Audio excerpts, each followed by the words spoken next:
我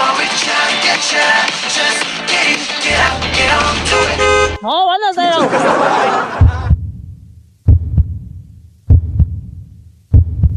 大家好，歡迎翻到嚟城鎮 B 同珠海印嘅我獨自升級系列檳城自駕遊。今日已經係檳城自駕遊嘅第4日，我哋聽日就會離開檳城，所以今日我哋會盡情咁用我哋嘅車周圍去。首先我哋會由賓島嘅北面喬治市揸車去賓島嘅南邊，目的地係玩 ATV 嘅。雖然我哋冇預約，但係我哋都想試一試。就算到時真係冇得玩，附近仲有個牧場可以試下騎馬仔，而且嗰邊仲有一個榴蓮區呢，係我哋想去拜訪一下，食下當地嘅榴蓮嘅。3個地點好近嘅啫，我哋喺酒店嘆咗個靚早餐，立即出發。臨開車之前都為大家介紹多個景點啦，就係檳城嘅藍屋。呢個地方正正就喺我哋琴晚住嘅酒店對面馬路嘅啫。藍屋被視為喬治市最靚嘅建築啊，係一個清朝嘅商人張拔士嘅古宅嚟嘅。如果大家有興趣呢，可以嚟呢邊影下相，不過入去呢係要俾入場費嘅。今日天氣非常好，藍天冇乜雲。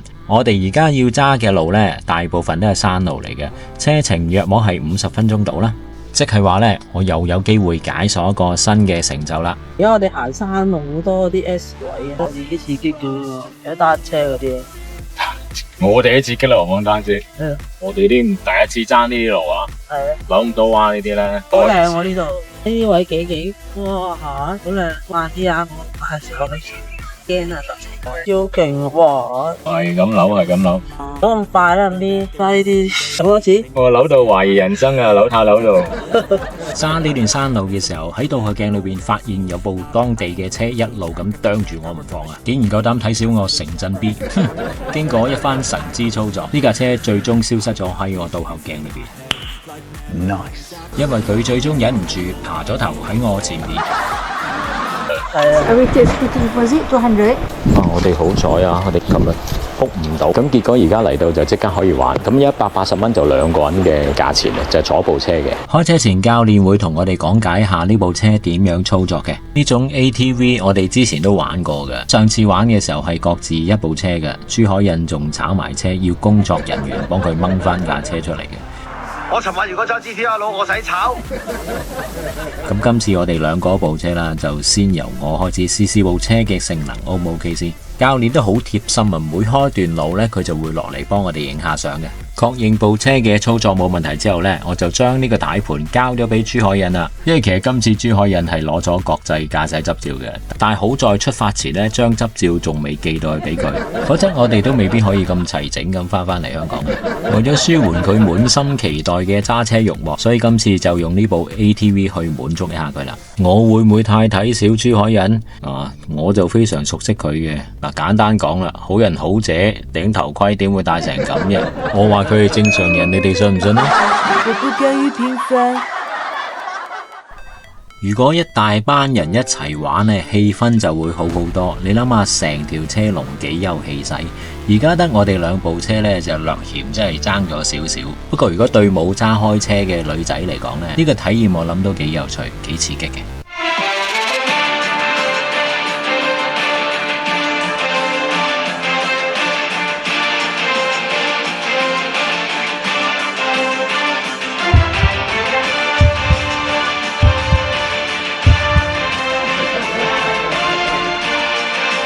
这 BM7 太配合我的气势了，快上來享受速度與激情吧！算把啦，珠海印你嘅速度感全憑我高超嘅拍攝技巧而得到，實際嘅最高時速只有15公里，絕對係一個老少咸宜嘅活動。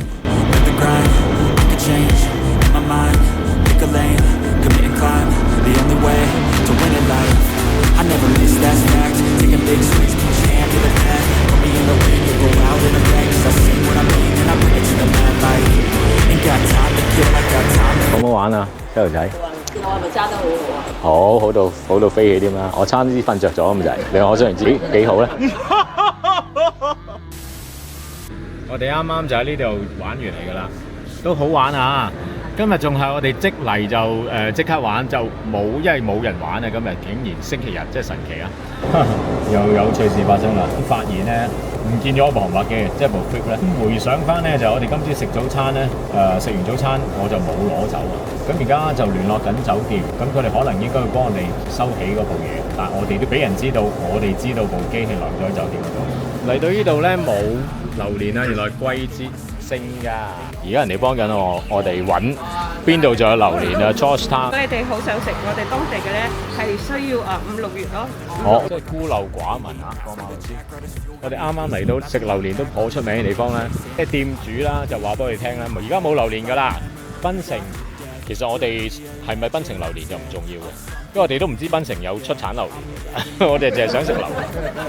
我哋今日咧第一站咧就係去玩嗰個 ATV 嘅，咁下一站咧就去馬場諗住騎馬仔嘅，但去到先發現原來佢1點半先開，咁就我哋12點9去到，咁就未開啦。附近有個榴蓮嘅食榴蓮地方，我哋 book mark 咗嘅，咁就揸車過去，揸到過去咧，咁個店主就話呢個季節係冇檳城嘅榴蓮嘅，佢間鋪頭咧就淨係賣檳城榴蓮嘅啫。後尾咁啊馬又唔騎啦，咁佢豬頭仔話唔想騎，咁我哋而家就揸翻去我哋酒店附近攞翻架航拍機，因為我哋留咗架航拍機喺今朝喺間餐廳嗰度。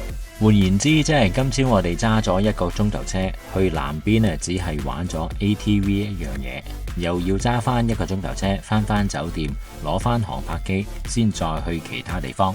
珠海印當然冇問題啦，因為佢係坐車嘅啫嘛。不過就算揸車嘅城鎮 B 我呢，一啲都唔介意，因為可以趁住呢啲機會呢，快速咁累積我嘅駕駛熟練度，從而開啟更多新嘅駕駛技能。講翻喺檳城揸咗幾日車嘅體驗，我絕對認為檳城係一個新手練車嘅好場地，並非因為佢係最容易揸嘅地方，反而喺呢度揸車頗有難度嘅。先撇除左右軚嘅適應問題，因為新手亦都未必有好根深蒂固嘅左右軚概念咯。綜合各方面嘅交通狀況、地形嘅多樣性、當地人嘅駕駛態度等等啦，我覺得喺檳城揸車難度係屬於 B 級嘅。而一啲比較熱門啲嘅城市，例如沖繩、北海道、濟州島，我會評為 C 級至 D 級嘅難度。至於另外一個熱門嘅地方台灣，同埋我哋最熟悉嘅香港，就係 A 級嘅難度。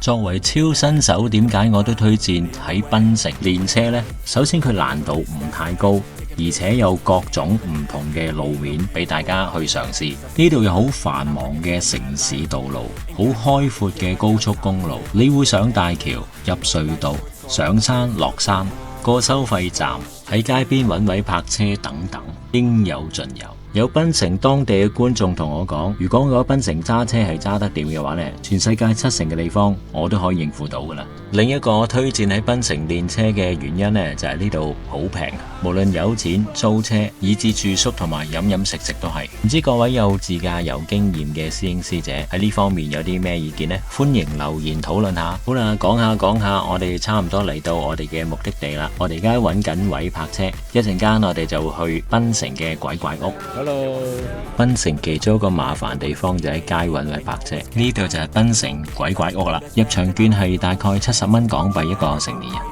驚啊！真係會唔會突然間喐㗎？哇！好驚啊！我驚佢突然間喐啫嘛。我都唔得。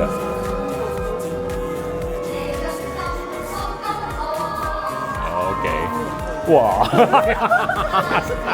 使乜咁逃避啫？唔係，但係你驚過我，咁應該好細嘅啫一層，所以我哋好快可以完成㗎啦就。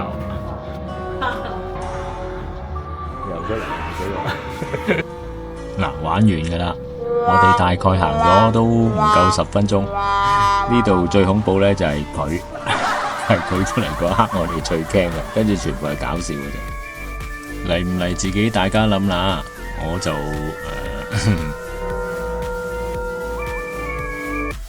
珠海人話附近有個江大廣場，咁我順便解鎖埋泊車入停車場嘅成就啦。哦，呢度先係商場啊，係真係好耐㗎啦呢棟嘢。你睇下呢啲嘢幾舊。我哋入到嚟江大嘅呢個商場咧，好似嗰啲屯門大興廣場啊，嗰啲格，或者灣仔咩電腦城嗰啲咧，咸豐年前嗰啲商場仔咁嗰啲，高登嗰啲咧，好貼地啲。我哋接下地氣。最後我哋喺高登最後我哋喺江大商場揾到間幾精緻嘅餐廳。食呢啲魚啊，我就好好奇想試下。咁今日嚟到呢啲地方乾乾淨淨，我就試下啦。咁豬柳仔呢個就唔知咩骨頭湯嚟嘅。咁呢個就26蚊馬幣，我呢個就15蚊馬幣。咁啊加埋飲品啦，飲品好似5、6蚊嘅啫，50幾蚊馬幣呢餐就。檳城江大廣場呢，唔需要嚟噶啦，即係呢度係冇嘢俾你睇嘅。店鋪又舊啦，賣嘅嘢又即係太過 local 化啦，食嘅嘢又唔多，選擇真係好少啊。咁唯獨是咧喺 basement 有間 supermarket 咧，就可以俾我哋一次過咧買到我哋想要買嘅手信。竟然俾我檳城揾到呢樣嘢，我哋幾歲嗰陣時就喺士多有呢隻嘢賣嘅，為咗懷念佢，我買一包3個08，即係6蚊都唔使港幣。我哋買咗手信添啦，都算有啲收穫。跟住我哋揸車去咗檳城嘅其中一忽嘅海邊啊，啱啱幫大家 check 過呢個位置叫卡星巴長廊。咁認住呢幾碌柱啊，因為呢度呢其實唔係純粹睇海景咁簡單嘅，喺後邊呢就有一個幾大嘅商場，不過呢個商場呢淨係食嘢啫，有韓燒，有中式打邊爐，好多嘢食啦。總之就除咗商場之外呢，後邊嗰條街呢亦都係全部都係餐廳嚟嘅，而且食嘢價錢仲要好平添噶。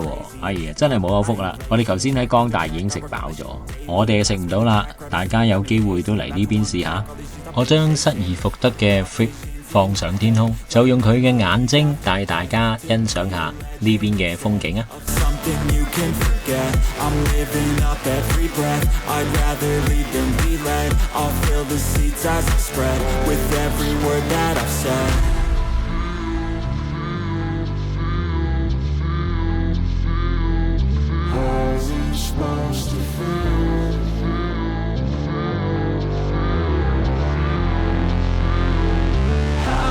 除咗多好嘢食之外呢度嘅海景呢仲可以遠眺賓威大橋㗎。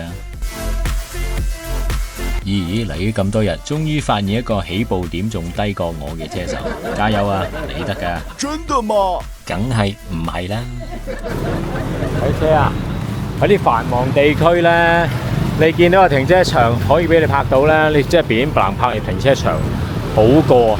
如果唔係呢，你揾位泊，你揾路邊位泊呢，揾到你係想放棄嘅。我哋嚟到聖洲橋啦，點解叫聖洲橋？就係因為佢哋喺橋上高度居住啊，見唔見到啊？高腳屋嚟嘅呢啲係。除咗聖洲橋，附近仲有一條叫聖陳橋嘅。咁到底有幾多條類似嘅橋呢？就真係唔清楚啊。不過呢度嘅特色呢，其實就係由最初一條好細嘅橋呢，慢慢越嚟越多同性嘅人搬嚟住呢，呢條橋就變咗越嚟越大條啦。最後發展成為一個好似赤柱市集咁嘅地方。講完，佢哋住嘅屋呢，係有啲支柱篤咗喺水底嗰度撐起間屋嘅。喺正隔離呢，就有一個青岩宮，可以過嚟同孫悟空影張相啊！再行過對面馬路呢，有啲熟食檔都好得意噶，佢有唔同嘅嘢俾你揀啦，啲價錢好平嘅，平到係個幾一串嘅馬幣啊！我講啊，有兩個嗰啲烹烹呢，你係揀咗一串串嗰啲嘢，你自己走去錄嘅。咁因為得兩個烹烹啦，兩個烹烹都有人，我哋就冇機會試。咁就由呢兩位韓妹幫我哋示範啦。好啦，請大家將視線移翻落個烹烹嗰度，畢竟呢個係一個合家歡嘅 channel。多謝合作。時間尚早，我哋離開周聖橋最熱鬧嘅地段，行入檳城嘅橫街小巷。以下呢段內容呢，係我問 AI 對檳城嘅印象嘅，出奇地呢，同我心目中嘅諗法非常接近。我就照原文讀一次出嚟俾大家聽下。檳城像一座活着的文化博物館，混搭着殖民建築、斑駁壁畫與街邊香氣四溢的炒粿條，多元族群在廟宇、清真寺與咖啡店間共生。老城區轉角總藏着驚喜，海風裏飄着辣椒與椰漿的濃烈，是座連味覺都會迷失路的南洋寶藏島。Perfect， 檳城歡迎你。問清完一輪，我哋都覺得應該係時候食我哋嘅晚餐。我哋今晚要去酒店對面嗰個大笪地度食嘢啊！